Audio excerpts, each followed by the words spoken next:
इस एक्सप्लेनर में आपका स्वागत है।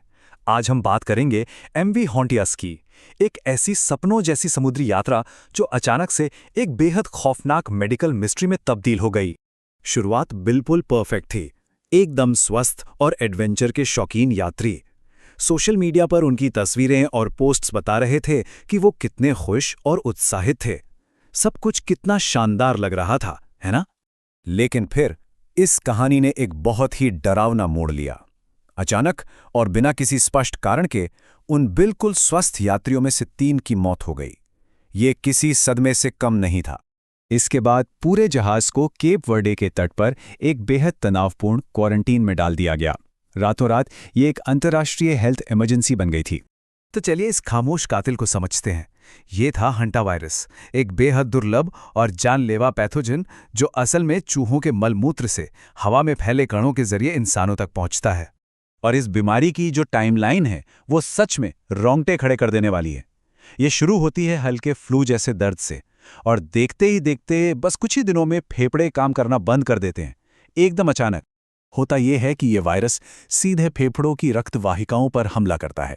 इससे खून का प्लाज्मा रिस कर फेफड़ों में भरने लगता है। आसान शब्दों में कहें तो मरीज अंदर ही अंदर अपने खुद के फ्लूइड में डूबने लगता है। सबसे डराने वाली बात यह है कि दुनिया भर का बेहतरीन इलाज मिलने के बावजूद इसकी मृत्यु दर लगभग 36% है। मतलब इसके होने की संभावना भले ही कम हो, लेकिन अगर ये हो जाए तो परिणाम बेहद भयंकर होते हैं। अब यहाँ सबसे बड़ा सवाल ये उठता है कि आखिर ग्रामीण इलाकों और खलिहानों में पाई जाने वाली ये बीमारी अटलांटिक महासागर के बीचों बीच एक इतने आधुनिक जहाज पर पहुंची कैसे? जांचकर्ताओं ने इसके 3 मुख्य कारणों पर फोकस किया। क्या ये पुरानी इमारतों की सैर के दौरान हुआ, या बंदरगाह से कोई दूषित कार्गो जहाज पर आया, या फिर जहाज के ही स्टोरेज में चूहों के घोंसले छिपे थे? क्योंकि ऐसी एडवेंचर यात्राओं में अक्सर लोग एकदम अछूते पर्यावरण के संपर्क में आते हैं। खैर, ये सोचना भी बहुत लाजमी है कि जहाज पर मौजूद इतने प्रशिक्षित मेडिकल प्रोफेशनल से इतनी बड़ी बात कैसे छूट गई? उन्हें इसका अंदाजा क्यों नहीं लगा? असल में क्रूज शिप पर आमतौर पर नोरोवायरस जैसी बीमारियां देखी जाती हैं। हंटा वायरस वहां इतना ज्यादा दुर्लभ है कि एक डॉक्टर के लिए इसे पहचानना बिल्कुल वैसा ही है जैसे घोड़ों के झुंड में किसी जेब्रा को खोजना। कोई सोच भी नहीं सकता।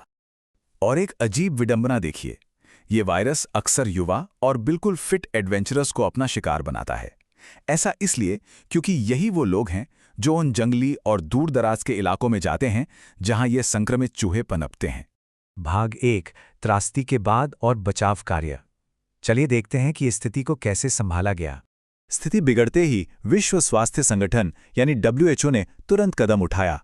उन्होंने केप वर्डे को अहम तकनीकी मदद दी ताकि बचे हुए यात्रियों का इलाज हो सके और स्थानीय आबादी भी पूरी तरह सुरक्षित रहे। लेकिन अब चुनौती थी जहाज की सफाई। इस अदृश्य कातिल को साफ करना एक बहुत बड़ा विरोधाभास है।